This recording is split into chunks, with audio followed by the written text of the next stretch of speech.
In the midst of a society where crime rates fluctuate and public safety is a constant concern, the topic of gun control remains a hot-button issue.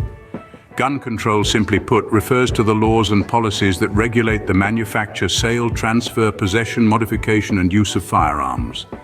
The primary objective of gun control is to prevent criminal use of guns and to ensure public safety. Firearms often play a significant role in criminal activities, making this debate particularly relevant. A key question we grapple with is whether tighter controls on gun ownership can actually lead to a reduction in crime rates. Opinions vary widely, and the conversation is often fraught with emotion and marked by deeply held beliefs. But in order to make informed decisions, it's crucial to examine the issue from all angles.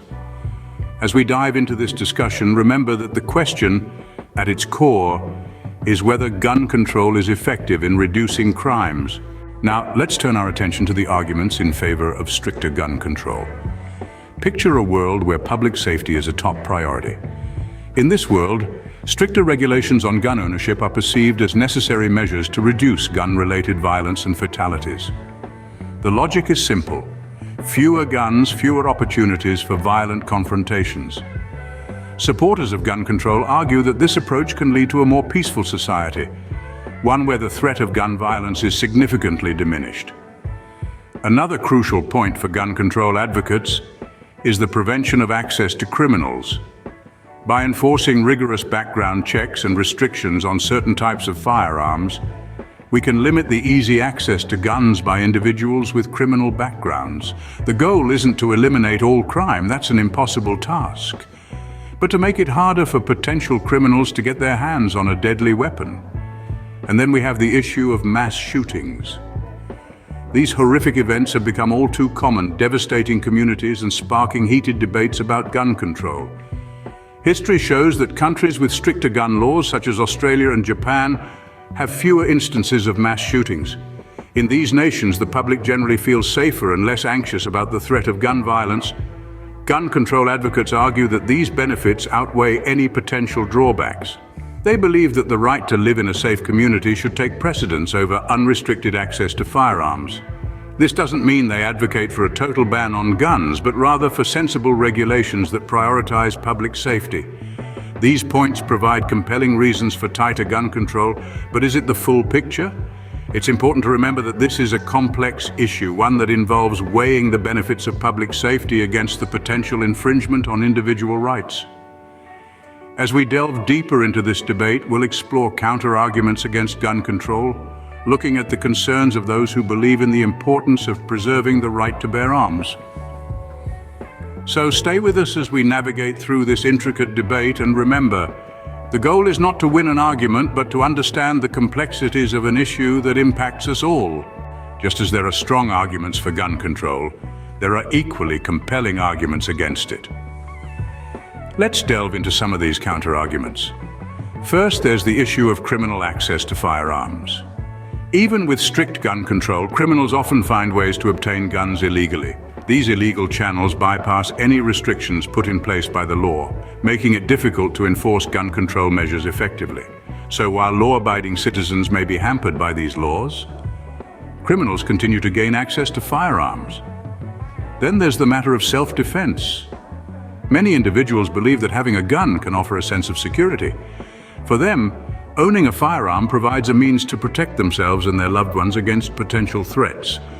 Restrictive gun control could limit this defensive capability, leaving law-abiding citizens vulnerable and potentially unable to defend themselves if the need arises. And of course, we can't ignore the Second Amendment of the US Constitution, which protects the right to bear arms. Many view this as an absolute right, not to be infringed upon. Strict gun control measures could be seen as a violation of this constitutional right, sparking debates about the balance between individual freedoms and societal safety. Moreover, there's a concern that gun control could lead to a slippery slope of government control over other areas of life. This fear, whether justified or not, fuels resistance against restrictive gun control measures. Finally, there's the argument that focusing on gun control might distract us from addressing the root causes of violent crime, such as poverty, lack of education, and mental health issues. These underlying problems often contribute to crime rates, and addressing them could have a more profound impact on reducing violence than gun control alone.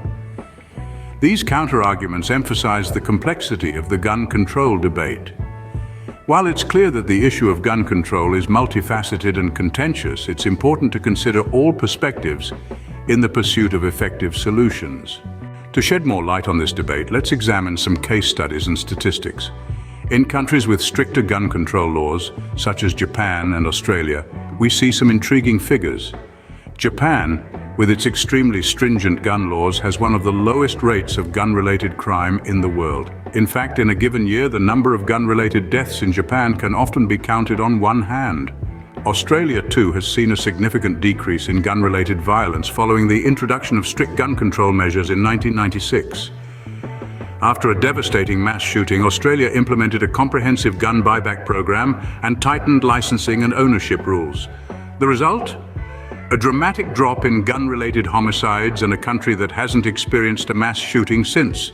But let's also look at the United States, a country known for its more lenient gun laws and high rates of gun ownership. Despite these factors, the United States has a complex and varied picture when it comes to gun-related crime. Yes, there are states with high levels of gun ownership that also have high rates of gun violence. Yet there are also states with high gun ownership and low rates of gun violence. Moreover, there are instances where gun control measures have been implemented, like in Washington, D.C. and Chicago, but they didn't lead to an immediate, significant decrease in gun-related crime. In these cases, other factors such as socio-economic conditions and law enforcement strategies also played a major role. So, what can we learn from these examples? They tell us that while gun control can potentially reduce gun-related crimes, it's not a one-size-fits-all solution. There are multiple factors at play, including societal, cultural, and economic conditions, law enforcement strategies, and the specifics of the gun control measures themselves. As we can see, the relationship between gun control and crime rates is far from straightforward. Now that we've looked at both sides of the gun control debate, let's explore other potential solutions to crime reduction. It's essential to remember that gun control is not the only avenue to address this issue. One approach is to focus on socio-economic inequalities that often underpin crime. By investing in education, job creation, and social services, we can provide opportunities that steer individuals away from a life of crime. In addition, mental health services play a pivotal role. Many instances of gun violence involve individuals struggling with mental health issues. Enhancing access to mental health care and removing the stigma around seeking help can go a long way in preventing these tragic events. Moreover, community-based violence prevention programs have shown promise. These initiatives involve local residents, law enforcement, and community leaders working together to identify potential threats and intervene before violence occurs. Finally, we can't ignore the role of societal norms and attitudes towards violence. Shifting these norms through education and public awareness campaigns could have a profound impact on the prevalence of violent crime. These alternatives remind us that gun control is only one piece of the puzzle in reducing crime. It's a complex issue that requires a multifaceted approach, one that balances the right to bear arms with the collective responsibility to ensure public safety. In conclusion, the question of whether gun control effectively reduces crime is a complex one. We've heard compelling arguments from both sides here, from the potential for increased public safety and reduced mass shootings to concerns about criminal access and self-defense rights. The crux of the matter lies in creating evidence-based policies that strike a balance between our collective safety and individual rights. As we move forward, it's essential to remember that the goal is a safer society for all, and the path to that goal may require a multifaceted approach.